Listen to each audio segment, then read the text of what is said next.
Hello, everybody. Welcome to 3 Point Perspective, the podcast about illustration, how to do it, how to make a living at it, and how to make an impact in the world with your art. I'm Jake Parker. I'm not Lee White, but I am Will Terry. And all three of us are, or all two of us are professional illustrators. Well, we've all together published about 75 children's books. We've worked for all the major publishers in the business, and we've all taught illustration at university art programs. That's right. Each week, we tackle a subject related to illustration from three perspectives. Sometimes we agree. Sometimes we argue. This is hard to do, Lee's part. Mm-hmm. But every time you learn something brand spanking new. And today we have a special guest, Doogie Horner. I'd like to excuse Lee White, who's out on assignment. He is at a disc golf tournament, I think. No, we don't know where he's at. He's jumping on a trampoline or something, I think. He slept in. No. No, he is off doing something, but he will return next episode. But Doogie Horner, not Doogie Howser, Doogie Horner, man of the hour, is who's joining us today. I want you to go check out doogiehorner.com. He is just a perfect website for anybody who is wondering how you should make a website for illustration. So that thing first, go look at that.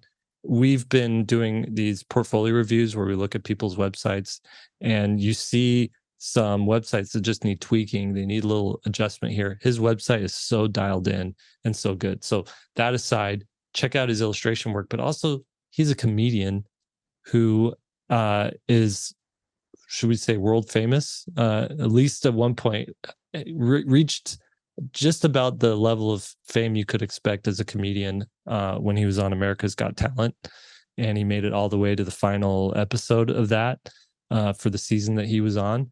So he does stand up, but he's also an illustrator who illustrates comics. He illustrates book covers or was a book designer and just all around nice guy. So check out his website, check out Dad Max, his comedy special that just came out, which I thought was hilarious. Did you get a chance to listen to some of that before this? I did not listen to Dad Max. Did you see any of his stand-up stuff? Oh yeah, I watched a lot of it. Yeah. Okay. Dad Max is next though. You put that on today while you're working. You're gonna get some chuckles. But without further ado, let's go into our interview. Well, before we get into our interview, here's like one main takeaway I took from it. And you think of one main takeaway you took from it too, Will. Mm-hmm. And that is Doogie is more interested in maintaining, like it's more important for him to maintain a healthy, balanced lifestyle than it is to like, at least this is the impression I got from him. I don't want to put words in his mouth. That it is for him to like drill down and focus so hard on career that everything like falls away right from that. And just in the choices that he's made over the years, where let's go down this path because this path fills me with energy, it fills me with inspiration, it feeds my soul. I'm going to try that out. Go down that path maybe too far to where now it's stressing me out. So I'm going to pivot a little bit and work on this other thing. And his like career for the last 20 years has been finding that nice balance of what is sustainable, what makes me happy, and what actually earns me a living, right? Mm-hmm. And what's good for me as a father and as a husband and for my children. Mm-hmm. That was what really impressed me. I'm going to add on to that and basically say that, in some of our questions, there's certain aspects of marketing that he's like, not going to do it, not going to worry about it, not going to try to glean every penny out of every idea that I've had, every piece of property that I've made, because I got to spend my time on what's most important at the moment. And not every social interaction online is a marketing thing. Like it's just here's or the thing like I was talking about monetizing some of his IP that he's giving away for free. Mm-hmm. And I seem to get his attitude is like, I could, but I got other things that's more important. Like, how do I get eyes on everything that I'm trying to do right now when I'm just trying to get done the important work? Right. Yeah. Right. Good stuff. Yep. All right, now let's get into our interview with Doogie. Doogie, great to have you here with us. I just want to say we've been looking at your work over the last couple days here in preparation for this podcast, and I want to know where, like, how did you come about? Like, how did you become you? You're the illustrator who was also comedian. Was one first and then the other one happened? Does one feed the other? I'm just curious how that works. Well, I started out doing art. I went to art school at Tyler School of Art in Philly, and I majored in design. And I always knew I wanted to do books. So I love books, but I tried making books, and I wasn't a good enough writer or illustrator to do it. So I started by designing book covers first at Running Press in Philadelphia, and then at Quirk Books in Philadelphia. They're two independent publishers in Philly. Yeah. And then during that time, I kept like trying to write and illustrate. And then I got bored. Like, I don't know if you guys noticed, but it's just like so many hours at the desk, like my day job, I was sitting at a desk all day, and then I go home and I just write and draw at my desk. And I was like, I need to do something to get out. So I was trying to decide. I was like, all right, I'm either going to be a lounge singer or a comedian. Those were my two ideas. And I found out that there was an open mic. Like, it's way easier to try comedy. They will let anybody do it. And so I went and tried an open mic, and I really liked it. And that's how I started doing it. And that, how many years ago was that? I forget. People always ask me that. I don't really keep track of, I'm not a big numbers guy. Yeah. I forget. I'm not sure when it was, but it was a while ago. President. I don't, oh my God. I don't know what day of the week it is. Yeah. I don't know. Half the time, I don't know what year it is, how old I am. I bet it was about maybe 15 years ago. Did you 15. Like, how long did you prepare for that open mic? Like, how do you even prepare for that? So one of the reasons I tried an open mic was I read Larry David's, it was some coffee table book about Curb Your Enthusiasm. And Larry David was talking about the first time he tried stand-up. And he said, he just made it sound so simple. He's like, I found out there was a mic. I knew it was a 3-minute set. So I wrote 3 minutes of what I thought was 3 minutes of jokes. Yeah. Went and told the 3 minutes of jokes. Well, memorized them, told them. The ones that got laughs, I kept. The ones that didn't, I either got rid of or rewrote. And then the next week I did the same thing, and so on and so on. And so, and that really is just the process. Like, you just figure out how long your set is. You write a bunch of jokes that fit in that time period. You memorize them, or at least half memorize them, and then you just go up and tell them. And then you remember what did well and what didn't do well. And then you adjust. Okay. So that was like the nice balance to the desk job, right? Like, was that feeding a certain part of your creativity that needed to be fed, obviously? Yeah, I think so. I think, like, I love drawing and writing because you have a lot of freedom. You can do whatever you want. But I just don't like how antisocial it is. How you just it's just so much sitting. And the nice thing about stand-up is that you're out, you're around people. A really nice thing is, like, you get instant feedback. You get a connection with people. Yeah. If you're doing a show, even if it's like a bad show, there's only 10 people there or something, they heard you. You know what they thought of the joke, whether they liked it or didn't like it.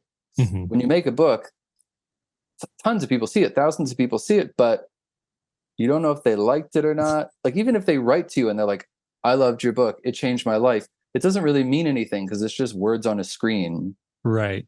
You don't see their life being changed. You don't. Yeah, you can't. I can't watch them like reading. Yeah, how you like it. That's a good part. Yeah.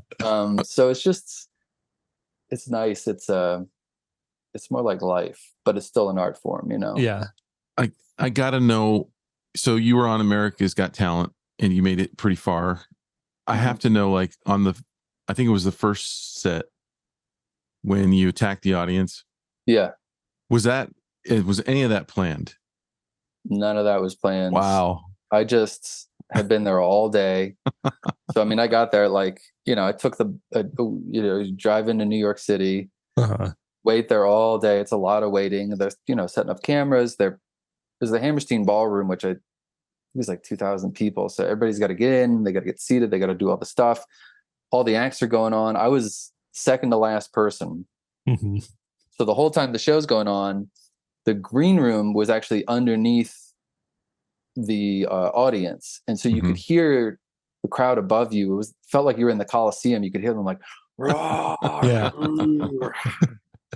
And I'm waiting, and you're in a waiting room with like jugglers and contortionists. So everyone around me is like making pigeons disappear and stuff, and one by one they go up, and the waiting room's getting more and more empty. And so I was just sitting there all day, and then I finally go up, and they booed me. The audience booed me like one joke in. And I just honestly was like, you know what?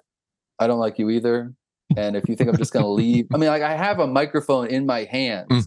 Your voice is amplified. If you think I'm not going to say anything, if you think I'm just going to be like, well, I understand that's your opinion, I'll just leave. Like, why wouldn't I make fun of everybody? Right. Plus you're from Philly. So. And I'm from Philly. Oh, why? But yeah, but it wasn't a calculated plan to save the audition or save my set or turn things around. I just legitimately didn't. Fight or flight. Didn't care. Yeah.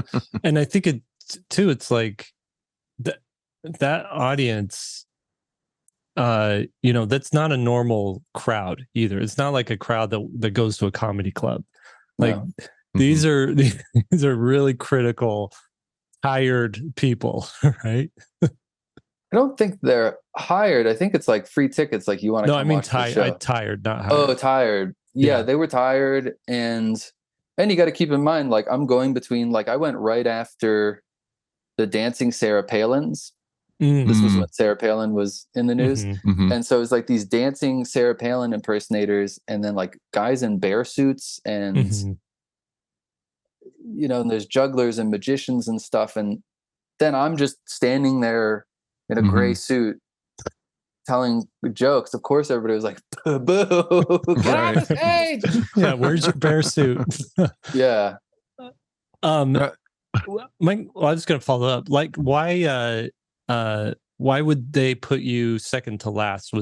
Obviously you did your bit for, a producer or somebody. Why do you think like you were saved for last, essentially? I don't think they put any thought into it. I mean, I think they were just like, this is how many people we got and this is how much time we got. And yeah. I don't know. I mean, if anything, maybe they put me last because they thought I wasn't very good but I don't know. Actually, I never thought about it before. Do you ever get recognized on the street for that performance? I used to get recognized all the time. I mean, when I did it, I was famous for a while, and everywhere I would go, I get recognized, and people would, you're eating dinner, and people asked to take photos and stuff. And wow, I mean, for a while there, I was pretty famous. So, that leads to my next question: was that like your trajectory? Then you're like, hey, I did America's Got Talent. I'm just going to lean in hard to comedy, and illustration's going to be like the side thing? Or was like, how did you balance that kind of stuff? So when I did America's Got Talent, I think at that point I'd only been doing stand-up like 4 or 5 years. And I was working at Quirk Books, designing book covers. And I was basically designing books during the day and then doing stand-up at night. And I was pretty happy. And when I did America's Got Talent, like all of a sudden I was like famous, and everybody told me, they're like, quit your job, move to Los Angeles. But I didn't want to. Like, I really enjoyed my day job. It was really gratifying. I was working with great people, like collaborating with them. It was like a group collaborative environment. where we all worked together. We all kind of worked together on the writing and the design and the acquisition. And I really enjoyed it. And I liked doing that during the day and doing stand-up at night. And I didn't want to move to Hollywood and I like doing stand-up, but I knew like what I would have to do is not just stand-up. What I'd have to do is like, okay, try to get on another reality show, or try to write a screenplay, or try to do acting. And I don't watch TV. I don't watch reality shows. I had no respect for America's Got Talent. That's why I heckled everybody, because I wasn't scared. I was like, I've never seen this show. I don't watch reality TV. And so, I mean, once I did it, it was a really fun show and I actually liked it. But after I was on it, it's not like I started watching it. Mm-hmm. So I kind of didn't want to. Everyone's like, this is your chance. You got to do this. Don't let this pass you by. But I kind of didn't care. I was like, I'm fine with just doing shows around Philadelphia. Ooh, did you hear that thunder? Yeah, a little bit. This thing's gonna Is it really close? It's really close. This my room's gonna fill with bees. But so I was happy just doing my day job, making books, and then doing stand up in the evening, just around town. So I wasn't even on Twitter when I was on America's Got Talent. People were like, at least get on social media. Like, I did nothing to capitalize on my fame just because I didn't see a reason to. I don't know. So, but anyways, I basically did like I've always kind of done equal amounts of illustration, bookmaking, and stand up. So the book designing, we go to your website. I'm just going to share screen right here. And if you're listening, you can always get us on YouTube at School of Visual Storytelling. Yeah. And these are really incredible covers. What's cool is, I am very familiar with some of these books.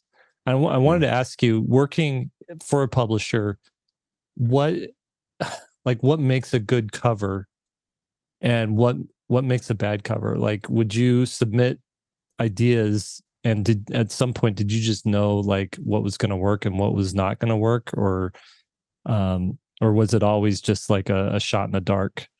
I never knew. I never figured it out. I never figured out like a formula. I mean, the one thing I always started with was like the concept, like what's the idea here?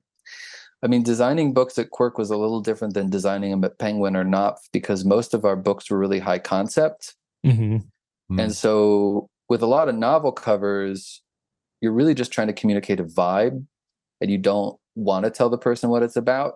You just want it to look good, but be sort of mysterious and interesting.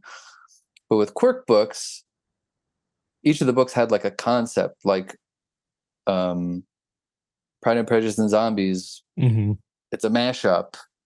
Or William Shakespeare's Star Wars, or Hope Rides Again. It's a Barack Obama murder mystery, or My Best Friend's Exorcism. It's like a throwback 1980s horror. And so with the Quirk books, the main goal was to communicate what this book is, I think, more than most like novel covers or something like that.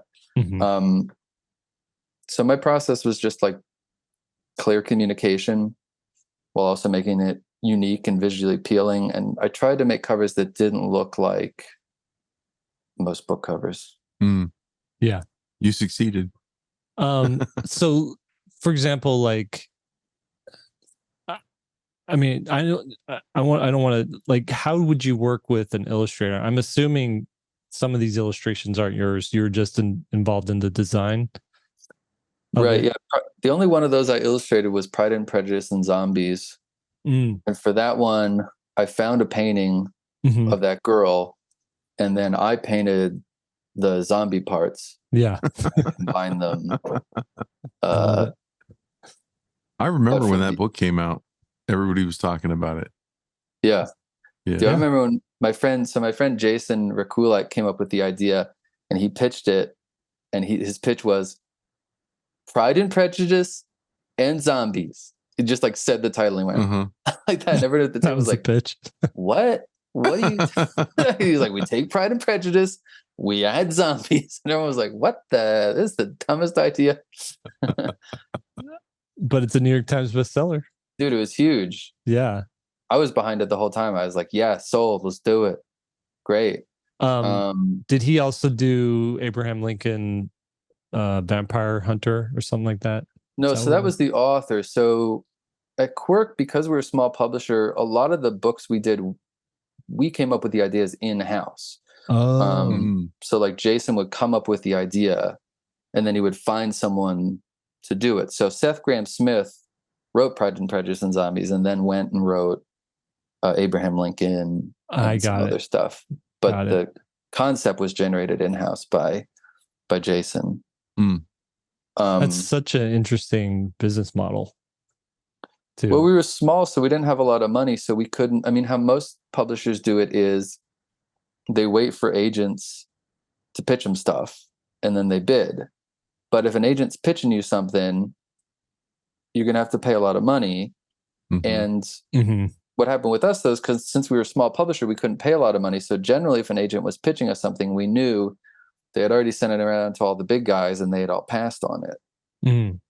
So our best bet was to come up with original ideas because then it was cheaper. Right. Because it was our idea and we were just paying someone to do it. That's buying really an idea cool from someone. So like A Hope Never Dies, an Obama Biden mystery. Like so someone throws, an idea for that together. The powers that be at the publisher are like, yeah, let's move forward with that. And then it's who's on the line to like make sure it happens. So Hope Never Dies might have been an exception. I can't remember. So that was written by Andrew Schaefer, and I can't remember if that was his idea or if that was Jason's idea. Okay. But generally, like Jason would come up with some crazy idea, or another editor would, and then Jason would just look for an author that he thought was appropriate, or he knew a bunch of people that he could do stuff like Ben Winters, Seth Grahame-Smith, Andrew Schaefer, Robert Schnackenberg. He had like certain people that he knew could do stuff. That's interesting. So then going back to like cover design. So are you the one who's finding the illustrator who does this, scratchboard style or, this movie poster style, or are you taking what they've already done and you're putting it in a format that's going to work for the book? So I always did a lot of really tight sketches. I would basically illustrate the cover myself, but really badly in like my style. And then I would find an illustrator to draw exactly what I had already drawn. Got it. So like my best friend's exorcism, my drawing looked exactly like that, but bad. Actually, the only difference was, so the girl that's being attacked by ravens, I had actually had like, I think an explosion, a house or a fire or something. And the editor said, there's no explosion in the book. And I said, so what? I was like, by the time they notice, they've already bought the book. If they've read it, they've already, he was like, you can't do that. So I was like, oh, fine. And so I've been burned by a movie poster before, one in particular. Oh, really? Which was it? It was Reign of Fire. The future post-apocalyptic dragon movie. With Christian Bale and what part? So the movie poster has dragons, everything you expect. It's got the dragons, it's got London that's on fire, but it has specifically Apache helicopters dogfighting against dragons. And this came out before YouTube. I believe this movie came out before YouTube. So if you wanted to see the trailer, you had to go to like iTunes trailers to watch a trailer if it would load, or see the trailer in the movie theater, right? And so the poster carried a lot of the promotional weight of getting people out to the movies. And so I'm like, Apache helicopters versus dragons, sign me up. bought a ticket, went to the movie. Not a single Apache helicopter in that entire film. And I enjoyed the film. Doogie doesn't care. It was awesome. He doesn't care. Yeah, we got you. We tricked you. We got your money. Got my money. Too late. And I've watched it several times since then. But still. Okay, so let's talk about your style here as well.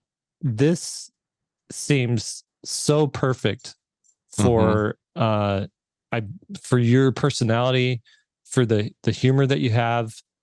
How did you? I think with any style, it's either something very deliberate and that the person like tried to, manufacture, or they just can't do anything else. And so it's very much like a part of their, almost like an accent, like the way that they talk. This is the way that I draw. Which is it for you? For me, it's something that's evolved. I mean, my work used to be a lot more kind of scratchy and stylized. And I also used to vary my line weight more and use a lot more drop shadows.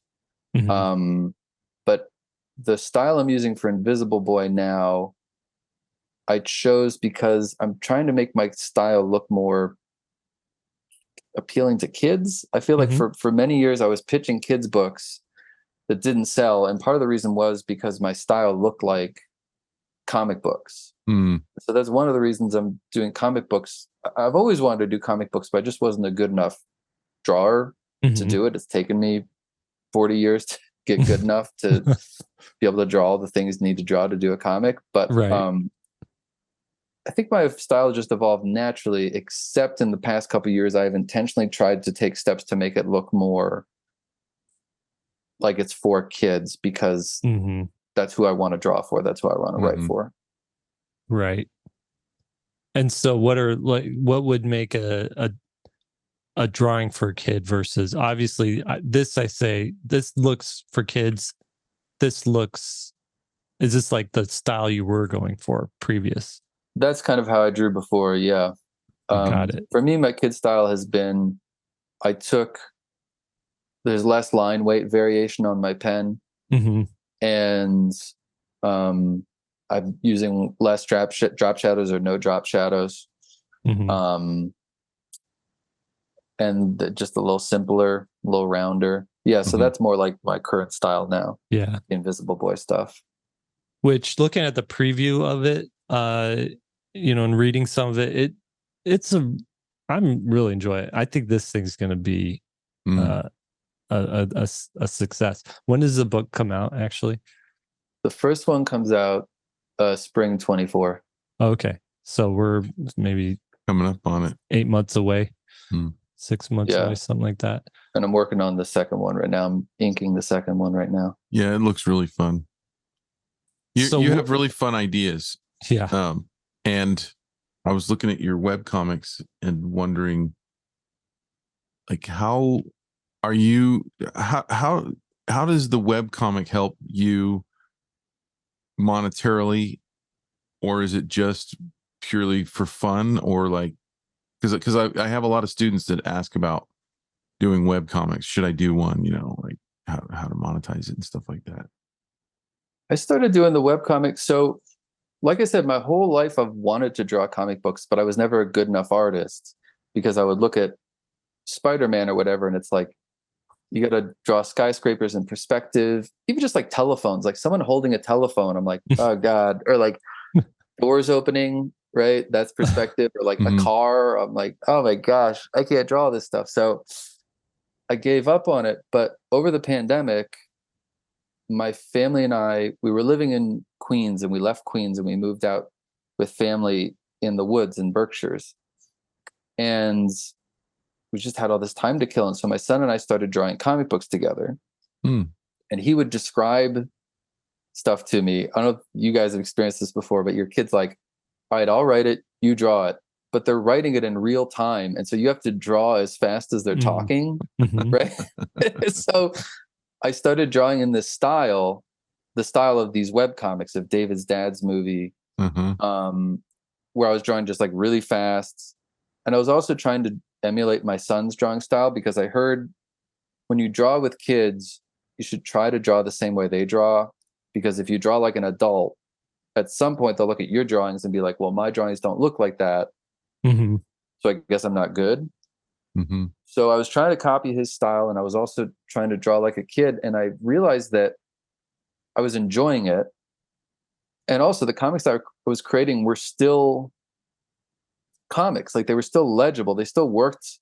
You could read them, even though I wasn't drawing them perfectly. My hands looked like squids. Mm-hmm. I wasn't using perspective properly. Nothing looked right. And so I realized I am a good enough artist now to draw comics. Like, you don't have to be you have to do certain things, right? Your style needs to be consistent. Mm-hmm. Mm-hmm. First of all, right? If you're really bad at drawing hands, but really great at drawing faces, your faces can't look better than your hands. You have to lower everything to the style of the thing you're worst at, right? And then also, what matters really is the content. Right. The most important thing is the content. What are you drawing? What are you choosing to draw? I would say maybe the first most important thing is probably the writing, then the content. Mm-hmm. And the third most important thing, I think, is probably the acting.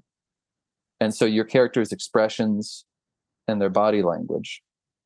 And then you also have like layout and composition. But then the last most important thing is like, how good are you? Right? You know what I mean? Like Jeff Darrow is an incredible comic book artist. His style is so good, but a lot of his comics don't really have like a story. Right. So like, I love looking at them, but yeah, Shaolin Cowboy is more like an exercise in detail. Yes. Shaolin Cowboy is exactly what I was thinking about. Than a story. But it's beautiful to look at. Yeah. This one really held my attention. This is a great David's dad's movie. Yeah. Yeah. This is what got me like I was like, wait. Who's this? Who's making this stuff? And I think you sent this to me, or yeah, I sent it to you. You emailed it to me, and you're like, "Hey, check this out." And I read it, and I loved it, and I shared it on my newsletter. And then I was like, "What else is this guy doing?" And started following you and just paying attention. And whatever magic that you did here, if you're putting that into Invisible Boy, I think you're gonna really have something that like impresses kids and their gatekeepers alike, right? Like, because let's be honest, if you're making comics for kids, they're not the ones buying it. It's the teacher, the parent, the librarian, something like that. What I guess coming from this is you're in an interesting position because you've worked for a publisher and now you're making your own published books. Do you feel like that gave you any sort of edge? And if so, what was it? The edge, it gave me a little bit of an edge because I worked in publishing. I was able to get an agent more easily. I got my first agent years ago. So years and years ago, when I was doing stand-up, an editor asked me to write a book about doing stand-up. And so I did, and the publisher passed on it, but the editor felt bad. He's like, I feel bad I asked you to do this. Let me get you an agent, and they can send it to other publishers for you. But the editor was the editor of Donnie Brasco. Oh. And the agent he got me was Donnie Brasco's agent. He was a mob. He only represented mob guys. He represented Joey Bananas, right? Joseph Bonanno, Donnie Brasco, guys like this. So he's like a really tough. So he calls me up. He goes, "Yeah, I looked at your little book, and I think I want to be your agent." And I said, "Okay, well, let me think about it." And there was this deadly silence. And then he goes, "What the fuck is there to think about?" I was like, "You know what? Great point. What there is, you're my agent." And so he sold my first book, Everything Explained Through Flowcharts. And he called me up on the phone. He goes, "Yeah, I'm over here at HarperCollins, and they just made an offer on your book. And he told me the number, and it was way bigger than I expected. And I was like, that's great. And he said, I told him, you double it. And I was like, what? Why would you say that? And they did, but then they did. So wow.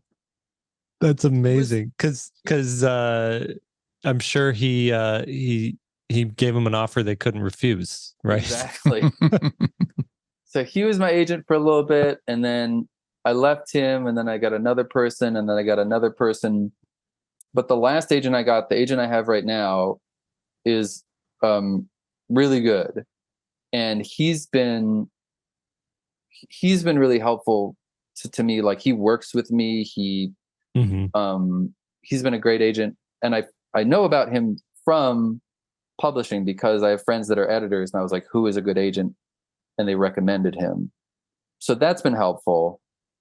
And so then really quick though, how did you leave the first agent?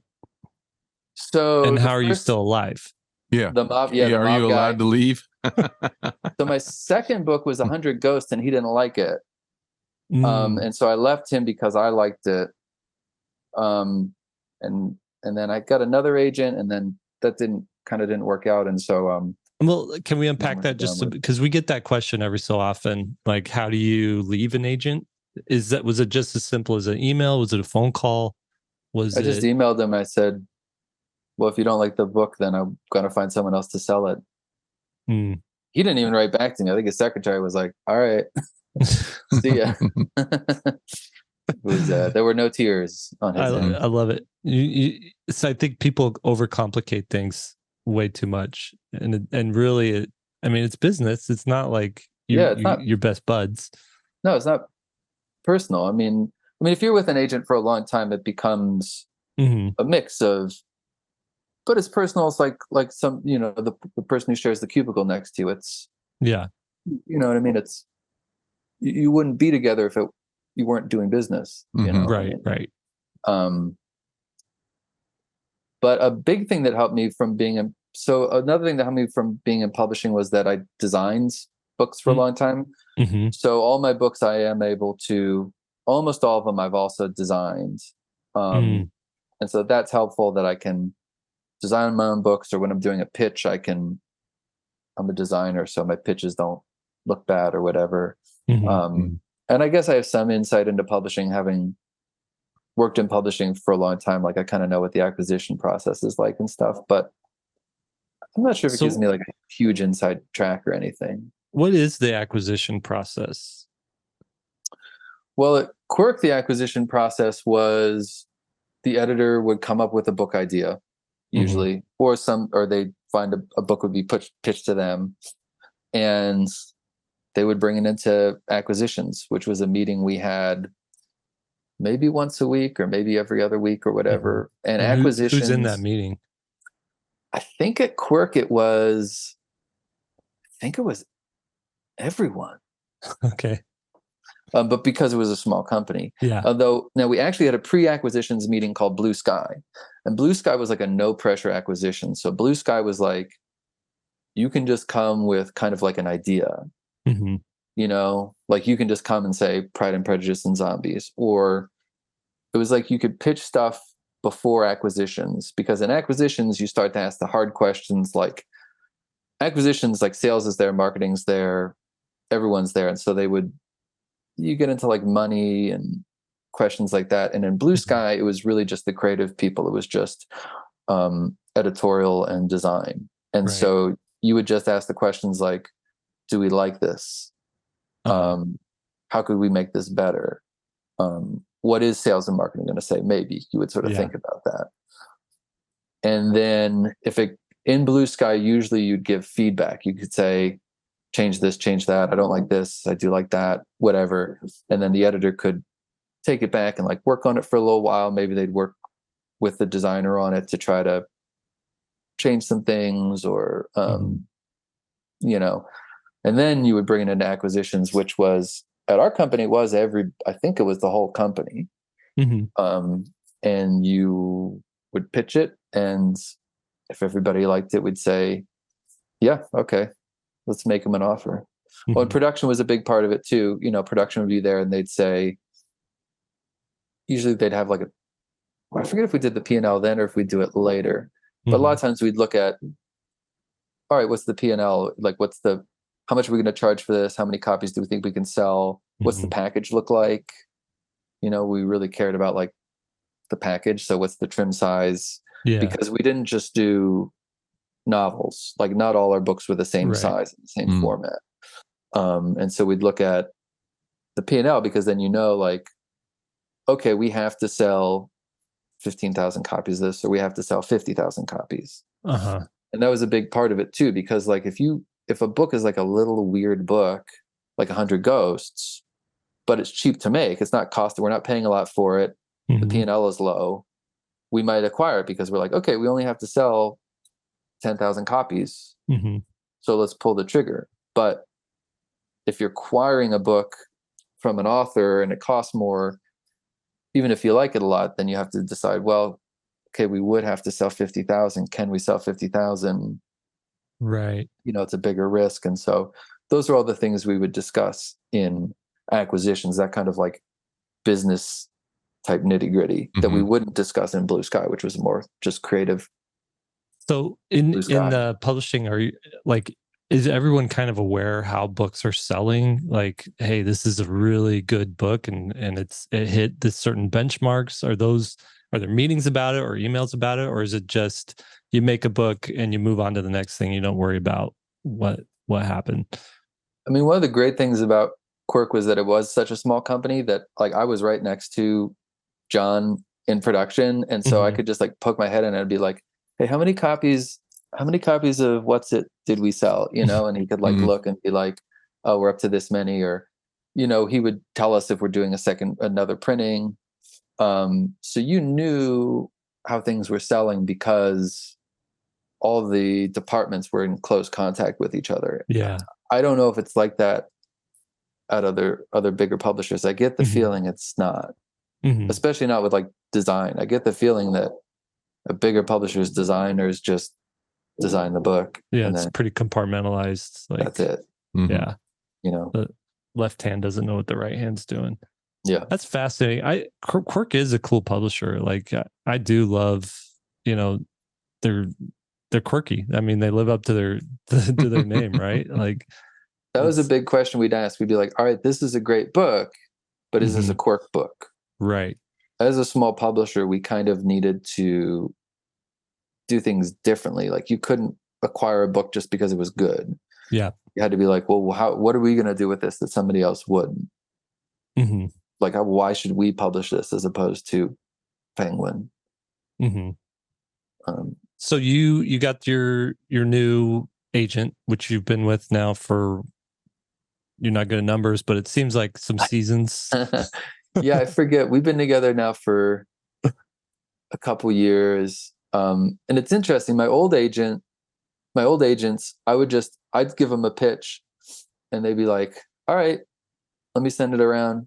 And, if nobody buys it, nobody buys it. But my new agent, he's a good agent who's got like a reputation. And so he won't send around just any old thing because the thing of value that a good agent has is their reputation, right? When some big agent sends something to an editor, the editor knows this guy only sends me good stuff. And if I don't buy it, someone else will. But anytime they pitch something and somebody buys it and that book's a flop, that hurts their reputation. And so my new agent, I'm actually pitching more to him or as much to him as I am to the publishers because he doesn't want to send just anything out. He only wants to send out good stuff. Yeah. And so that's one of the differences between him and my other agents that I think we're not quite as committed. Yeah. Not quite as good. And then he'll also, so the feedback, the process with him is actually longer. And then once he goes out and sells it, that's the easy part. I'm like, although over the years, since I've been with him, I pitched a bunch of picture books, kids picture books that like we couldn't sell.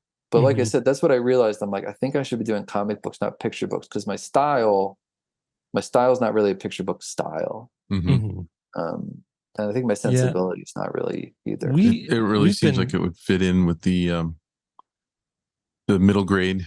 Yeah. Yeah. Yeah. And we've been I think I found kind of my critical lately of the children's book world. And Lee even sent us an article where it's not just us, but it's, you know, the people in Kidlit are critical of it too, where it feels like a lot of what's being published is more self-help therapy for adults than a book for a kid to really sink their, you know, their teeth and imaginations into.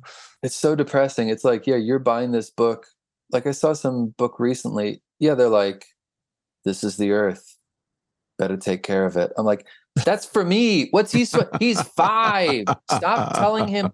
Yes, it's important that the oceans are full of microplastics, but he has no control over this. Right. This is for me. And so, yeah, but yeah, the parents are the ones buying it. So we buy these books. We're like, I made a difference by buying this. You didn't even make a difference by buying the book. And now you'll trip your kid about all these things they don't even know about. It's like, how about just, tell them like a really interesting story. This is their chance to just have fun, to develop their imagination. And you can still learn things, but in metaphor, in theme. A good story. Yeah.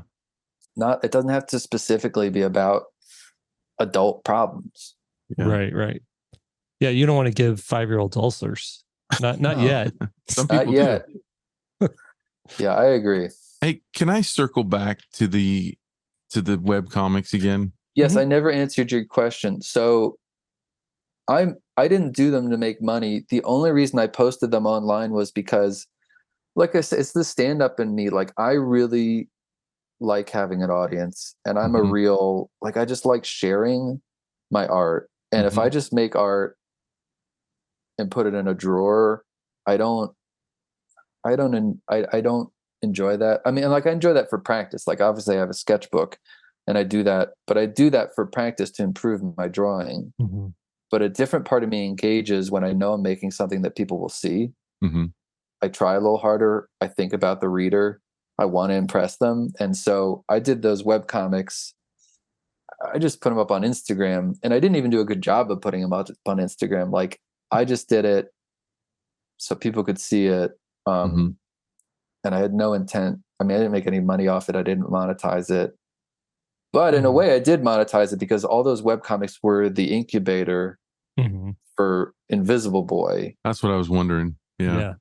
You know, and what you said about David's dad movie, Jake, was the same way I felt. When I did that comic, I was really excited. I felt the same way I did the first time I did stand-up. The first time I did stand-up, that first open mic, afterwards, I remember going into the bathroom by myself and just going in a stall, and I was buzzing. I was so happy, not because like the set had gone great, it had gone good, but I was buzzing. I was so happy because I realized, oh, I can do this again.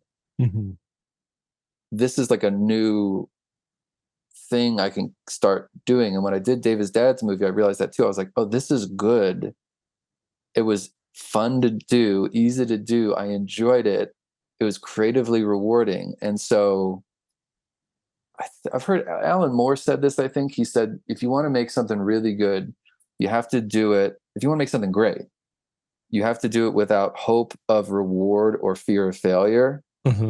And for me, that's what the web comics were. It was a place where I could just mess around, but I was sharing them, so I felt like I was had some accountability, and you know, I mean, a reason for doing them. Well, I think too, there's I forget who said this, but it's like artists, their main problem isn't piracy, it's obscurity. Like, you know, and if you keep everything behind a paywall, like if I had to pay $1 to read David's dad's movie, probably wouldn't read it. You know, like you know, maybe a collection of comics, you know, would be different, but it really does say something to just put something out there, shove it in people's face, because that's really how you're gonna, I mean, that's how you're going to like you said, get that feedback, get that response, get that engagement for the stuff that you're doing. And I see the potential on print on demand on Amazon, and I'm like, why isn't that uploaded to Amazon? You know, David's dad's movie? Yeah. Because I don't have a platform, I guess is the answer. Like, it's good, but being good doesn't matter. You know what I mean? Like, I mean, it's weird. It's like the things have changed so much. Like, the most important thing these days is just how many people can you reach? How many people know your name? Yeah. Because there's so many options and so many possibilities out there. Like, there's no shortage of content. Like, the greatest ability you can have, the thing that impresses us the most, is just people know your name, or you have a high follower count. And then the quality of what you're selling is almost incidental. Or like, I think a lot of times people develop that second. They're like, oh, I've got a huge outreach. Now how do I monetize it? I mean, companies even work like that. Like, Uber just became profitable. Like, they cared more about outreach than even what they were selling. I mean, so how do you, I guess I'm really curious about your, and I want to be conscious of your time because of this question, but how do you balance promotion, creation? What is a typical week look like for you? Like, is there a portion that you're devoting to comedy at some, every week, or is that more of a seasonal thing? I'm just curious, like, what's your operational, how do you work operationally? There's no logic to it. I just attend whatever needs attention. I mean, like, a year or so ago, I knew I was going to do another comedy special. As soon as we found out that we were having another kid, I was like, I got to do another. Every time we have a kid, I do a special, because I'm like, I need some money. So, and I know as soon as the kid comes, I'm not going to have time, or I'm going to have less time to do stand up. So as soon as I knew I was going to do the album, I was focusing more on comedy than I was before. But I always do like a little bit of comedy. But like, yeah, it kind of ebbs and flows. Like, right now, I'm not doing much comedy, partially because it's the summer. Over the summer, we're just busy with family trips and things like that. Yeah. And you moved recently. And we moved. And I have a deadline coming up on Invisible Boy 2. Like, I've been pretty busy with the sketches and the inks. So it just kind of, there's no like logic to it. It's just, I just attend whatever needs attention. I mean, I always do some stand-up just because I enjoy doing stand-up. And if I'm not doing any, I'll go crazy. Yeah. So, like, I just naturally find some time for that. As far as promotion goes, I don't do any. I'm on Instagram, but I just do it like a person, not a company. Like, I don't, like, I post on Instagram because I like posting on Instagram. I want to show my friends, hey, I just beat this video game, or I just did this drawing, or we're at the beach. I mean, the one exception is, so I was listening to your guys' podcast, and some listener wrote to you about trying to expand their reach, and they said they were going to try posting every day. And I thought, oh, I could do that. And so I was posting a story every day where I would just show a random page from one of my sketchbooks. Yeah. But I stopped doing it when we started moving, because all my sketchbooks are in boxes, and like I was just but anyway, so I don't do any promotion. I know I should. I know I'm supposed to, but I just don't like it. None of us do. I know nobody does, but I don't even know if it would work. Like, I feel like I could kill myself trying to do promotion, and instead of 3,000 followers, I would have 7,000.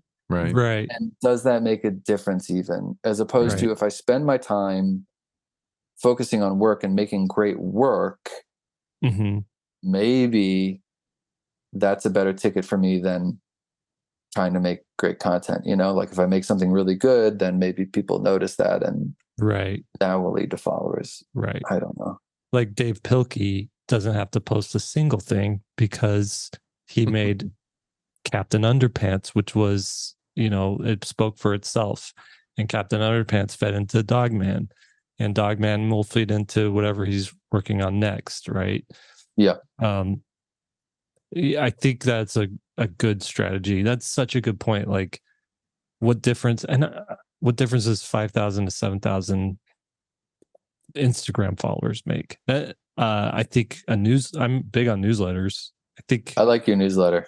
I think that's a good way to engage with people, and I always get good response from it. But the thing there is, how do you get people to sign up for a newsletter, right? And at some point you have to you have to be offering something irresistible, I think. And that's the key. Make irresistible stuff. Or useful stuff. Like, you're a great, I don't mean to embarrass you by complimenting you, but like, you make great content, like on Instagram and YouTube and your newsletter, and like, you're providing value, and it's an extension of your work. And like, I've learned a lot of great things, even from like your affiliate links. I clicked on those and I found a great pen that I still use. And so I think if you have something to offer, like you do, then it makes sense and it dovetails with your work. But I just don't think I have that kind of personality, or my work's not like that, or I just don't feel like. Yeah, well, the audience you're reaching with your books they're not on social media either, right? And to reach the gatekeepers, they may or may not be on social media, but they're going to be reached different ways. They're going to be reached through a blog that someone else wrote that's curating stuff. They're going to be reached through a catalog that's highlighting stuff, or an article that says like, look at this. And so sometimes, especially in publishing, like, you need 50 really solid contacts versus 100,000, to get the same effect. You need 100,000, online followers or something like that. Right. And that might be easier to do. Yeah. No disagreement there. No, I just, all that stuff, I'm like, I just don't think about anything except making this stuff. Anytime I think of any of that other stuff, honestly, it just drains me. Right. Because the inspiration leaves the room. I also feel like I have so little control over that stuff. And I'm also like, I don't want to be a salesman. That's not why I got into art, to be a salesman. Yeah. I don't. It's just getting tired just thinking about it. Well, I'm knee deep in a Kickstarter, actually neck deep in a Kickstarter right now, and that month is all sales. Is what you're doing nonstop. And I had a dark day on Monday where I was like, I gotta drive people to this. We had a very low weekend. Nobody showed up. 5 people showed up over the weekend to pick up a book, and so I got to do something big on Monday, and spend 2 hours like making a reel that gets 5,000 views. Like what, and a view isn't anything, doesn't mean much, right? And I was like, I had to like really sit down and like second guess everything. Like, is this what you need to be doing? Is this what you should be doing? And so that's the mid Kickstarter blues, I think. Why do you care that you had a bad day on Monday? You exceeded your goal. Didn't you exceed your goal by like triple? Yeah, already? I have external goals and internal goals. And the external goal is a little bit of a game. Like, you have to set your goal, your outward facing goal low. Yeah. So you fund really quick. So like, my outward facing goal is, let's get $7,500, because I know if it backs there, then I could definitely get a run of books made, right? A small run, whatever. But that's also a goal that you can double in a couple of days. And so then you can tell everybody how successful your book is, because in marketing, success breeds success. Yeah. And so there's that whole game. But then internally, I look at my last Kickstarter and I'm like, let's match it and try to exceed what we did last time. And when I'm not matching those numbers, that's where I'm like stressing out and worrying and is this gonna, what am I doing wrong? And has the market changed and all that kind of stuff. Man, this is why you're so successful. You got this like Nike mindset that I just can't. You're like, just do it. It's exhausting to work with Jake because it makes Lee and I both feel like slackers. Like lazy. Yeah. Whatever. Well, yesterday I was bugging you guys all day. Like, hey, we got to get this stuff done. We got to do this. We got to do that. I mean, that's great. I really admire it. I wish I could be like that. I mean, I try to be like, Gary Goldman is a really great comedian, and he had a great comment. He said, I make goals, but I try to only make goals that I have complete control over. Mm-hmm. So he said, like, he did a special recently. I think it was the Great Depression. And he said, my goal was to make a good special. That was it. Yeah. You know, and he's like, because I can't really control whether or not it's successful, whether or not a lot of people watch it. I think this was, you know, like whether it even gets sold or whatever, you know, like he's like, so I make goals like I want to write 3 jokes today, or I want to make a special that I am proud of, that I feel is better than my next special, you know? So like goals that are still difficult to achieve, but which you have 100% control over. Yeah. Mm-hmm. That's very stoic. So, like, you know, I read off and on stoic stuff, and it's all about worry about what you have control over.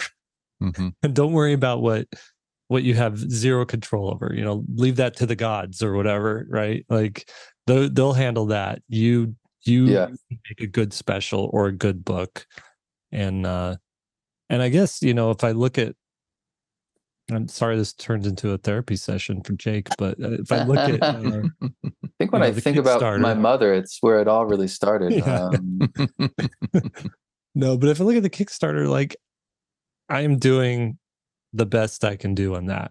And I can, you know, I should just leave it at that and not worry about it, but I still worry, whatever. Well, the gray area is you do have control over it though, because you can do sales, you can do marketing. Mm-hmm. By making that real, you probably did sell more.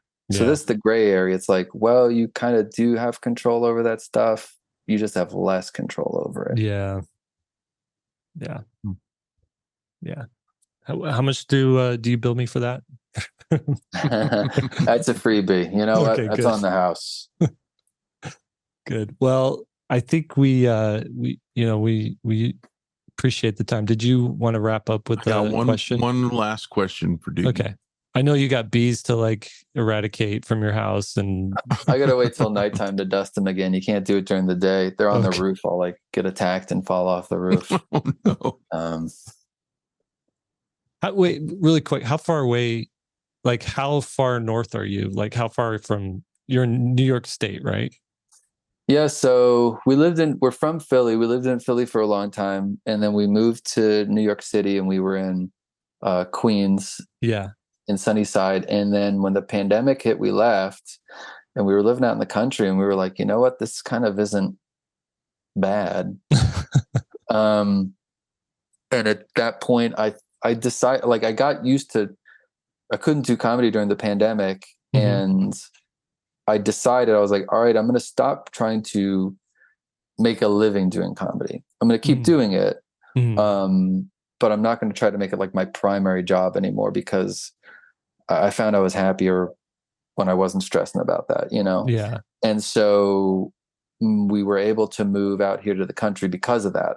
Like otherwise we'd have, that's the other thing. Like we were living in New York City, and it's just like the rent keeps going up. My studio, I was still writing and illustrating books, but my studio was also my bedroom. It was a quarter of my bedroom. Mm-hmm. So you wake up, roll out of bed, there's your desk. Yeah. The rest of the family is just in the other room. There's cars honking. It's just like, New York City was just not a good work environment for my art and my books and stuff. And so it's a special kind of person that thrives there, I think. Yeah.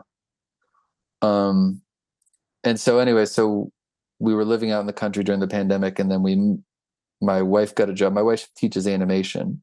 Oh, wow. And she got a job teaching at Alfred University, which is where we're at now. And it's a little town, and it's like an hour and a half south of Rochester, kind of near, like an hour from Corning. That's the area we're in now.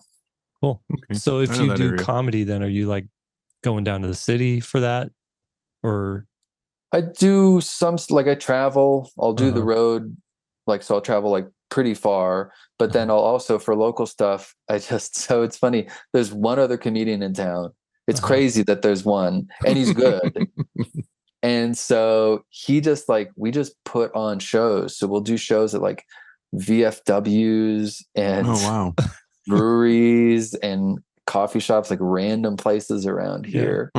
And they're usually good, actually. And so was he like so stoked to have you yes, show up in town? Yes, he clung to me like someone had just thrown him a life jacket. Thank God, and I feel the same way. I mean, it's great. So yeah, we do like local weird shows, and then I do the road. So it's not as good for stand-up as being in New York was, but it's definitely better for my books. Like I have a studio again, and I really miss that, just having a room that is yours when it's not filled with bees, that you can fill with your books, and you got your desk and you got everything the way you want it. You're really doing important. what? Are you familiar with Cal Newport? I talk about him every so often, but he wrote a book called Deep Work, which and I've heard of that. You probably and another one called So Good They Can't Ignore You, and he has a podcast as well where he talks about that kind of related stuff. But one of his big things is lifestyle centered career planning, as opposed to career centered lifestyle planning. Oh, I see. And which is what a lot of people do, and a lot of people, especially this millennial / Gen Z-ish, or not Gen Z, but Gen X generation, was really focused on finding their passion and making a career out of that. And he's saying, instead of doing that, because you could get burned out on your passion, you could not make any money off your passion, right? He said, instead of that, figure out the lifestyle that you want to live and find a career that supports that lifestyle. And that's exactly what you're doing, where you're like, okay, this lifestyle isn't working for me. I need more space. I need, this particular thing stresses me out, and I'm going to change certain things and pivot little places and adjust certain things so that I have the lifestyle, and the career is like supporting that instead of everything's going into this career. Yeah, that's a good point. I agree with that. Will, did you? Yeah. What was your? I have kind of just the last little question. So let's say you had like life-changing money you could make, right? $10 million. Okay. But you could wave your magic wand and you could choose to do it in comedy or in your new book series coming out, The Invisible Boy. Yeah. Which one would you pick? That's tough. That's a tough question. I think I'd choose it in the book only because I have 2 kids now, and when you get big in comedy, you have to travel. And then also when you get big in comedy, it is, I mean, I experienced it just a little bit on America's Got Talent. When you get famous, it messes with your head. Even just doing stand-up and like crushing. If it really is unusual. It's like there's 200 people here, and you're like controlling them all, and they're affirming you so much, right? And it's like the more you do that, the more normal life can't measure up. I got it. And it's almost like a little bit too good. It's a little bit dangerous. Yeah, you know what I mean? Yeah. And if I was like some huge comic that made 10 million, where you're like touring all the time and stuff, I just you'd be just a bear to live with. No, but I don't know. It's a lot to deal with because you have to like separate. You're like, okay, that's not real life. Yeah. This is real life. Yeah. But that kind of is real life. It gets confusing. It's like your lifestyle would be better if you just had the books just selling like crazy, and you had really good family time, is what I'm hearing. And I can do stand up, and like I like doing stand up. I like making people laugh. But and if it's some weird show at a coffee shop and there's 50 people there, but I'm writing new material. Like what I enjoy is I love writing new material. I love thinking up a joke and you don't know if it's going to work or not. And you try it and it works. And that's exciting. And it doesn't work. And now you can think about it. And I almost like this, the small time. I don't know. I just, yeah. I'm not sure how I feel about it. It's like a complicated, but it's like Batman and Bruce Wayne, right? Like the Bruce Wayne is the mask. Batman's who he really is. And that could happen in comedy where you feel like the comedian is who you really are when really it should be, you know, you have your stage person and then your life person, and they can sometimes switch places. Well, and like we were talking about, like the way you worry about your Kickstarter or worrying about like whether or not people like your work or how well you're doing, it's like in stand-up, that's much easier to think about and to worry about. And it's hard not to, you know what I mean? Like, it's just really, if you're doing stand-up, it's really hard not to be obsessed with getting famous and how famous are you. And no matter how famous you are, there's something above you that you want.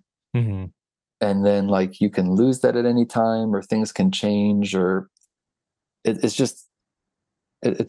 a job where it's really hard not to worry about or think about what people think of you. And I like with art, I can really just focus on the work and making it good. And then you can share it with people, you know. Just don't read your Amazon reviews. That's all. Oh, never read the comments in general. Never. I've gotten some great comments on like YouTube videos. I posted, it was just some stand-up clip, and someone was like, "Give up. You will never succeed." And I was like, you know, I'm not the literal Joker, right? Like, what? It's such a dramatic, like, you're not going to get away with this. Who do you think you are? You know, it makes some people think that they're happier when they are doing things like that. It's just bizarre. So, yeah, never read the comments. Just print that out and put it across your desk. You will never succeed. I was just like joking about toasters, just some random silly. I was like, oh, sorry, man. Oh, that's good. Well, thanks for hanging out with us today. This was good. Learned a lot. Thanks for having me on. Learned a lot. Yeah, I heard you talking about earlier that you were thinking about interviewing people in publishing, like just doing a series on publishing. And so if you want me to hook you up with my friend Jason Rakulak, he was the editor at Quirk, and he started as an editor and he ended up becoming the publisher. And he would be a really good person to talk to about the editorial side, or like what it's like to being a publisher. Yeah. And then, I mean, all the people at Quirk, like the production person, the salesperson, like I can give you lots of names of people that would be willing to talk to you about the nitty gritty of all that stuff. That'd be cool. We had this fantasy, the three of us, of starting a very low grade, like publishing company. Right. And every time we're, you know, even to the point where it's like, well, what if we just had a logo? And every time we self-publish a book, we have that logo. So it looks like a publisher. But every time we like try to figure it out, we're like, we can't do this. We don't have no idea what we're doing. And so I really, you know, I'm really amazed and impressed with companies and people who have figured that out and like understand that world and that business and how to do it. The only difference between what you're doing and owning a publisher is acquisitions, because you're doing everything else. Your editorial, your design, your sales, your marketing, your even distribution. So you are actually a publisher, and the only thing you're not doing is acquiring other people's books and then editing, designing, selling, marketing, and distributing them. So you actually already are a publisher. Okay. Well, there you have it. See, Jake, we don't have to do any more work. We don't have to do anymore. You just need a logo. You're right. You just need a logo. No, I mean, that's just one of those things where we're like, wouldn't it make more sense? Because the problem with self-publishing is it's less so today, but there is this like cachet of having a publisher. So instead of saying I self-publish this, no, it's published through Red Rabbit Press or whatever. And people are like, oh, who's that? What do they do? What else do they do? And really, it's just a logo. Yeah. Anyway, okay, Doogie, thank you so much for meeting with us, and good luck with the bees and the storms and living out in the woods and your magnificent magical life up in northern New York State.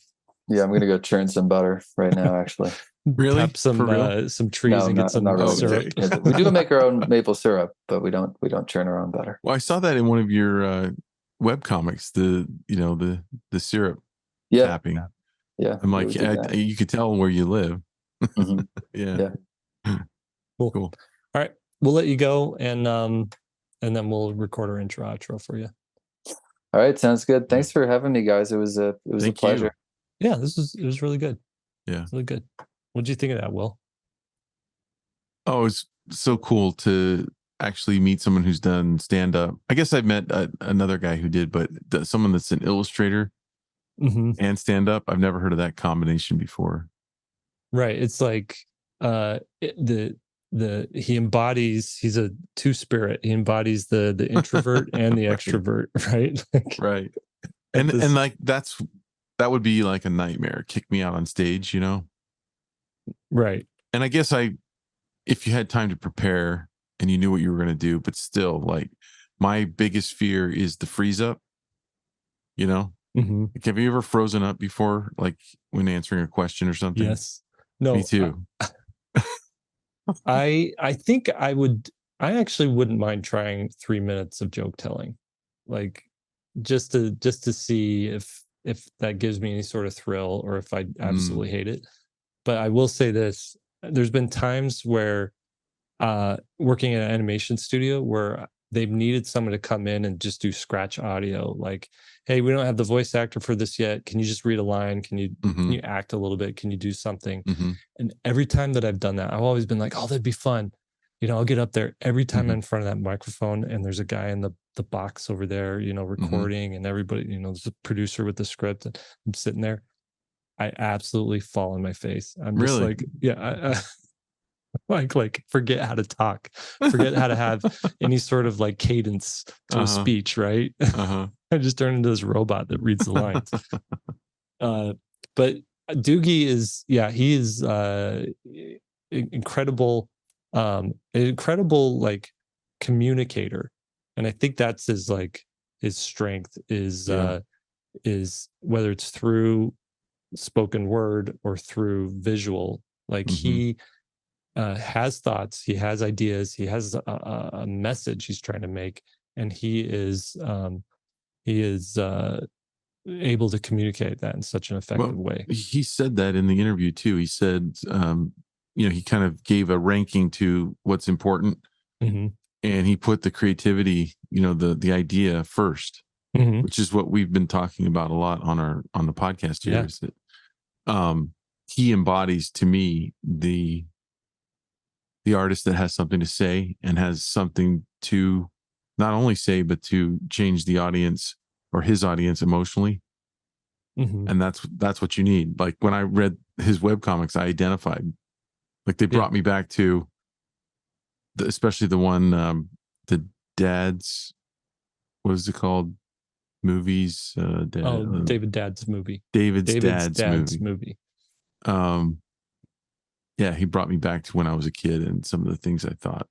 Yeah, if you just want to get a good idea of like that short comic takes 3 minutes to read, gives you everything you need to know about this guy, of where he's, his humor, his heartwarmingness, is that a way to put it?